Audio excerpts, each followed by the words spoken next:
Hi, so this is our capsim presentation, and we are Team Chester.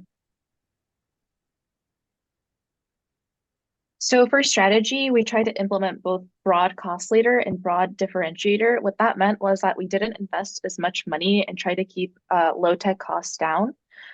For our high tech, we tried to invest a lot of money to both research and development, and we weren't afraid really to invest because we knew that the performance and reliability were high.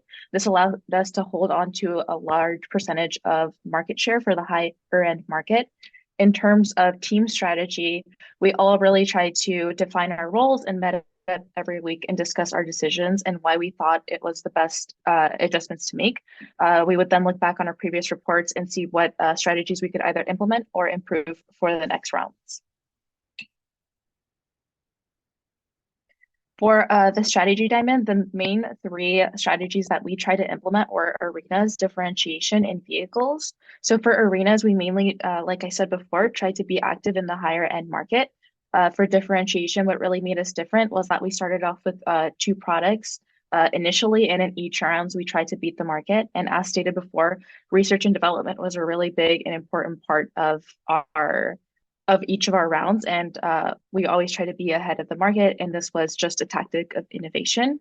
For vehicles, we knew that in order for our product to grow, we had to pay attention to both the market size, demand, and overall just our customer buying criteria. And so in order to do this, we had to invest money where it was needed. In certain rounds, we had to either invest more in R&D or in marketing, and we had to be sort of just see where we could save and see where we could improve. So overall, putting all three of these together, it gave us a very cohesive strategy to continuously move forward in future rounds. In terms of the simulations and based off what we learned in our practice round, we again started to implement two products, but the initial product that we had, we decided to market towards the low tech, and that product that we'd be R&Ding, we would put towards the high tech. So in year one, we worked on positioning our first product for low tech and gained some market share. Unfortunately, we did have to take an emergency loan in year one due to us trying to pilot a refinance of our debt. Is ultimately a lesson we learned and we'll talk about a little bit later. In round two, we continued to work on prepping our high-tech product for release, mainly working on the facilities, trying to increase capacity automation, and also working on our low-tech product to make sure that it meets consumer demands and make sure that we can prep it to continue to take more market share. In year three, we started to see a lot more growth, which is specifically when our low-tech product began to gain more traction and was able to produce more product. And it was also when our high-tech product started to hit the market and we started to also gain some high-tech share. Year four, we tried to continue that same growth, but we ended up getting too ambitious for market share, which led to a pretty fat emergency loan. This was mainly the result of not having enough capital to cover wages in early production months, but we did ultimately reach our goal of gaining mass market share in both high tech and low tech. And then going into year five, that mistake in year four just compounded and got way worse. We continued to try to keep our growth up with market share, but ultimately it costed us because, again, we didn't have enough capital to cover a lot of the things that we wanted to do, which was increasing our facilities, increasing production, so putting 200% utilization for both of our facilities. And ultimately, we didn't have enough capital to do that. As you can see, we did continue to increase in market share, but it did cost us a lot.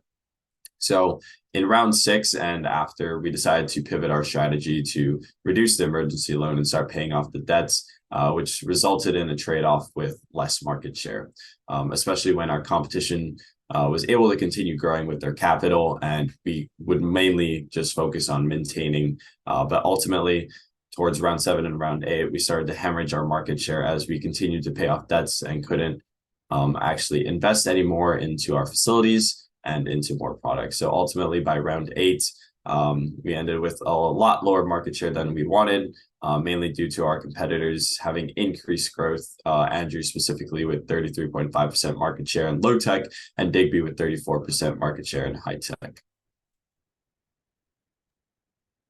In terms of our company's purpose, overall, we obviously want to sell as many sensors as possible, dominate market share. I think for our group, we mainly focus a lot on the high tech market.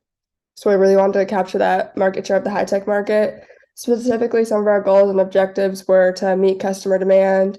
We did this obviously by increasing our capacity every round, automation. We invested a lot into R&D. So we were trying to increase our amount that we could sell so we could have more demand.